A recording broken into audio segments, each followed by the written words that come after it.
The night is alive. The fjords echo with a howl. Is it the wind, or something far more primal?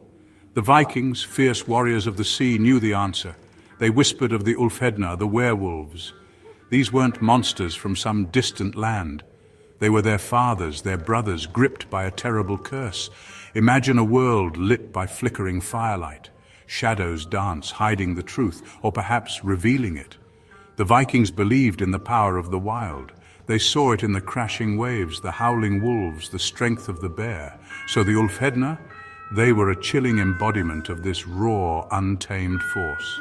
But were these creatures real, or were they born from the fear of a dark and unforgiving world? The line between myth and reality was often blurred. One thing was certain: the belief in werewolves ran deep in the Viking soul, shaping their stories and their lives. To understand the Viking werewolf, we must look to their gods. Odin, the All-Father, is a key figure. He is a god of war, magic, and poetry, but also a god of the wild hunt. He rides through the sky with his two wolves, Jerry and Freki, devouring the souls of the slain. Odin's connection to wolves is undeniable. He wears their skins, commands their loyalty. Is it any wonder then that the Vikings saw the wolf as a creature of power? A creature capable of granting strength, but also of unleashing a terrifying fury. The berserkers, elite Viking warriors, further blur the line. They fought with animalistic rage, clad in the skins of bears or wolves. Were they touched by Odin's madness, or were they harnessing the spirit of the wolf within themselves? The Viking sagas are filled with tales of heroes and monsters. And yes, werewolves too.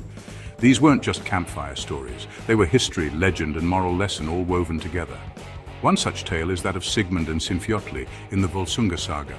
They discover enchanted wolf skins that grant the wearer the power of the beast, but with a terrible price: 10 days as a wolf. They roam the wilds, their humanity fading. It's a story of the allure and danger of embracing the beast within. The Volsunga saga reminds us that the Viking werewolf wasn't just a monster. It was a symbol of the duality of man, the capacity for both great good and terrible violence. The Vikings may be gone, but their stories echo through time. The werewolf, once feared in the icy fjords, now stalks the pages of our books and our movie screens. How did this creature, born of Norse myth, become a global phenomenon?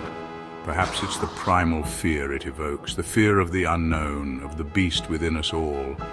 Or maybe it's the allure of transformation, the idea that we could shed our skin and become something else entirely. Whatever the reason, the Viking werewolf continues to fascinate and terrify. It reminds us that some stories are timeless, transcending cultures and generations. So the next time you hear a howl in the night, ask yourself, is it just the wind, or could it be something more?